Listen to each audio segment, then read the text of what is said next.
जुलाई से अगस्त का यह पवित्र महीना जिसे सावन माह के नाम से जाना जाता है। क्या आपने कभी सोचा है कि सावन की पूजा की शुरुआत कैसे हुई? यह महीना शिवजी से किस तरह जुड़ा है? जब देवता और असुर आमने सामने थे, तब शिवजी की क्या लीला थी जिसने सबको चौंका दिया? क्या समुद्र मंथन का रहस्य सावन से जुड़ा है? क्यों सावन को शिव पूजा के लिए सबसे शुभ माना जाता है?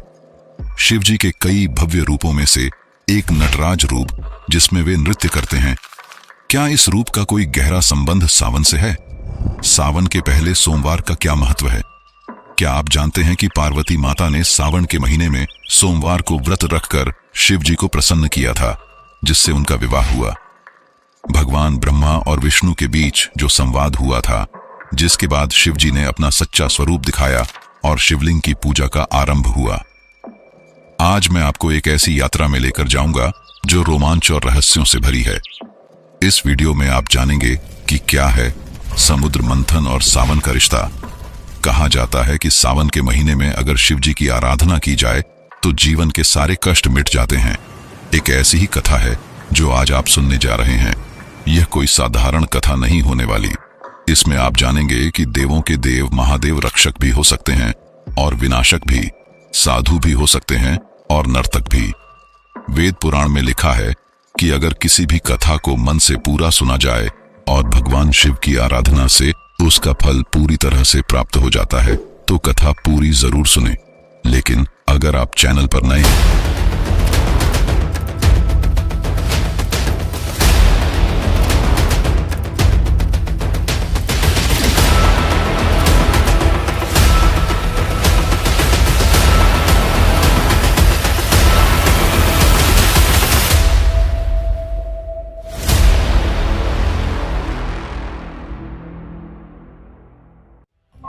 कई दशकों पहले पुराणों के अनुसार भगवान ब्रह्मा ने सृष्टि की रचना की।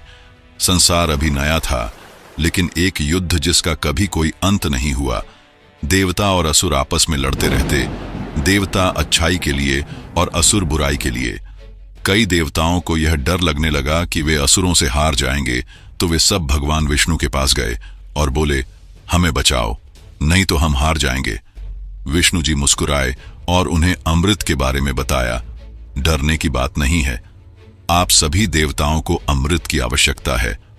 यह वह अमृत था जिसे पीकर देवता अमर हो जाते और उन्हें कोई हरा नहीं पाता।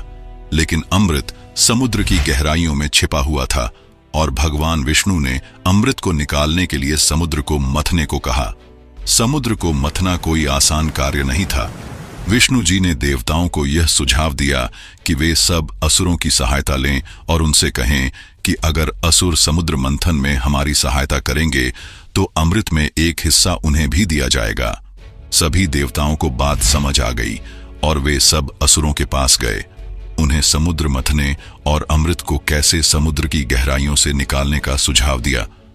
उन्हें अमृत में हिस्सा देने का प्रस्ताव भी रखा गया।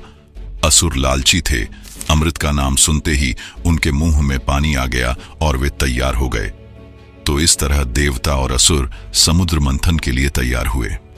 मंथन की तैयारी की शुरुआत हो चुकी थी। इस काम के लिए दो चीजों की आवश्यकता थी।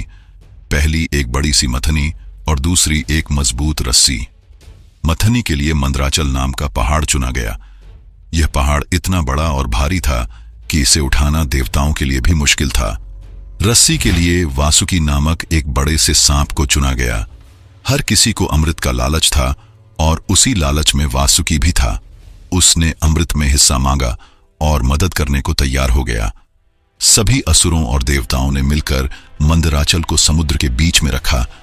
वासुकी को उस बड़े से पहाड़ के चारों तरफ लपेट दिया गया। अब सारी तैयारी हो चुकी थी। मंथन की शुरुआत हुई। देवताओं ने वासुकी की पूंछ पकड़ी और असुरों ने उसका सिर। मंथन शुरू होने के कुछ समय बाद मंदराचल नीचे डूबने लगा। वह इतना भारी था कि समुद्र उसे संभाल नहीं पा रहा था। देवता और असुर परेशान हो उठे। देवता भगवान विष्णु से सहायता मांगने लगे और विष्णु जी ने एक बड़े से कछुए का रूप धारण किया और मंदराचल जैसे विशाल पहाड़ को अपनी पीठ पर उठा लिया। अब मंथन फिर से शुरू हुआ। मंथन चल रहा था। इतने शक्तिशाली देवताओं और असुरों के कारण समुद्र में बड़ी बड़ी लहरें उठ रही थीं जो आसमान को छू रही थीं। वासुकी सांप के शरीर से धुआं निकल रहा था। उसके मुंह की तरफ असुर थे और वासुकी के मुंह से इतनी गर्मी निकल रही थी मानो सभी असुरों का शरीर पिघल जाएगा। देवता भी थक गए थे, सबकी सांसें फूलने लगी थीं। अमृत का लालच ही ऐसा था कि इतनी कठिनाइयों और परेशानी के बाद भी कोई पीछे नहीं हटा, न ही देवता और न ही असुर। समुद्र में उथल पुथल मच गई। पानी में बुलबुले उठ रहे थे। ऐसा लग रहा था कि समुद्र गुस्से में है। मंथन चलता गया और समुद्र से कई चीजें निकलने लगीं। पहले कुछ रत्न निकले, फिर कुछ सुंदर चीजों का आगमन हुआ। ये सब देख देवता और असुर खुश हो गए, लेकिन सबकी दृष्टि अमृत पर थी, जिसका एक छोटा सा संकेत भी किसी को नहीं मिल रहा था। फिर कुछ ऐसा हुआ जिसकी कल्पना किसी ने नहीं की थी और असुरों एवं देवताओं सबको चौंका दिया। समुद्र से एक काला और भयानक विष निकला, जिसे हलाहल विष का नाम दिया गया। यह जहर इतना भयानक था कि उसकी एक बूंद से पूरी दुनिया जल सकती थी। इस विष के चारों तरफ आग की लपटें थीं। समुद्र का पानी मानो उड़कर भाप बन रहा था। पानी के जीव जैसे मछलियां और कई अन्य जानवर मर रहे थे। वातावरण में एक बुरी गंध चारों ओर फैल गई थी। देवता और असुर डर गए। इंद्र बोले, हम तो अमृत चाहते थे, यह जहर कहां से आ गया? हलाहल विष समुद्र से बाहर आ गया था। चारों ओर डर का माहौल था। वातावरण काला, सारे पेड़ सूख गए थे और आसमान से पक्षी गिर रहे थे।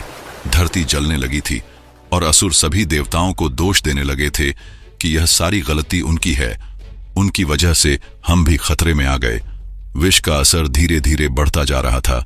समुद्र काला हो गया। हवा इतनी जहरीली हो गई कि देवताओं को सांस लेने में परेशानी हो रही थी।